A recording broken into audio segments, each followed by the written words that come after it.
monsoon session of Parliament is underway and high drama in Parliament today as the government defended Operation Sindoor, calling it a calculated and successful counter to the Pahalgam terror attack. But the opposition hit back, questioning the timing of the ceasefire and demanding accountability from intelligence lapses to the Prime Minister's silence. From Amit Shah's strong rebuttal to Priyanka Gandhi and Akhilesh Yadav leading a sharp opposition counter, the debate saw fiery exchanges across party lines. We are expecting Prime Minister Modi to speak later this evening, but first let's listen in to what was said in the Parliament today. ये जो सुलेमान है, ए श्रेणी का लश्कर तोयबा का commander था। पहलगाम हमले में, गगनगिर आतंकी हमले में वो लिप्त था। इसके ढेर सारे सबूत हमारी एजेंसियों के पास है। अफगान ए श्रेणी का लश्कर तैयबा का आतंकवादी था और जिब्रान भी ए ग्रेड आतंकवादी था। और माननीय अध्यक्ष जी, मैं सदन को और सदन के माध्यम से पूरे देश को बताना चाहता हूं, जिन्होंने बैसरन घाटी में हमारे प्रवासियों को, नागरिकों को मारा था, ये तीनों आतंकवादी ये थे और तीनों मारे गए। कि सिक्योरिटी लैब्स का रिस्पॉन्सिबल कौन होगा, वो जिम्मेदारी कौन लेगा? और ये जो पहलगांव की घटना हमारे इंटेलिजेंस फेलियर की वजह से है, उन्हें मैदान को छोड़ दिया। वो सरकार जानती होगी कि कितना समय लगा होगा फोर्सेस को आने में। आखिरकार वो जिम्मेदारी किसकी है? और फिर सरकार को यह जरूर बताना चाहिए कि सरकार क्या क्या कदम उठा रही है कि भविष्य में ऐसी घटना ना हो।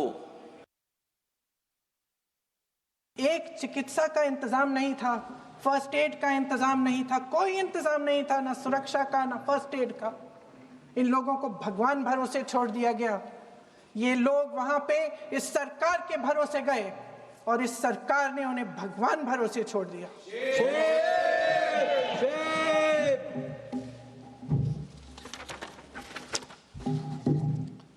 मैं पूछना चाहती हूं, ये किसकी जिम्मेदारी थी?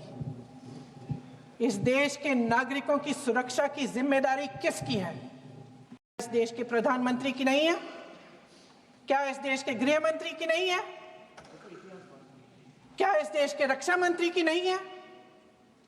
क्या एनएसए की नहीं है?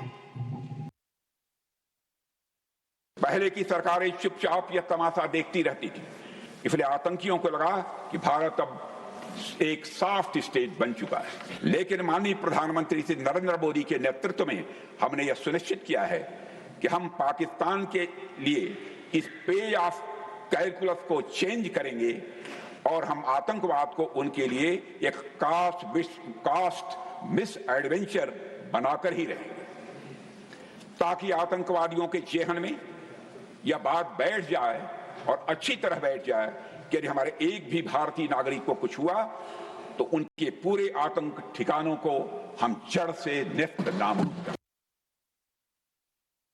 किन शर्तों पर ये सीज़फायर हुआ और पाकिस्तान बैकफुट पर होने के बावजूद अपने इसे क्यों स्वीकार किया?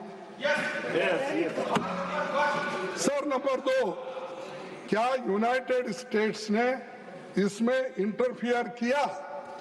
अगर हाँ, तो किसके कहने पर और किन शर्तों पर आपने किया? तीसरा, क्या यूएस प्रेसिडेंट ने ये सीज़फायर कराया जैसा वो बार बार दावा कर रहे हैं? और अगर हाँ, तो क्या ये भारत की नो थर्ड पार्टी मेडिटेशन की पॉलिसी के खिलाफ नहीं है? तो ये भी जवाब होना चाहिए। सर, चौथा, क्या हमें ट्रेड थ्रेट्स या अन्य इकोनॉमिक ब्लैकमेल के कारण ये सीज़फायर होना या इसको मानना पड़ेगा? Right, so that's the roundup of everything that unfolded in the Parliament today.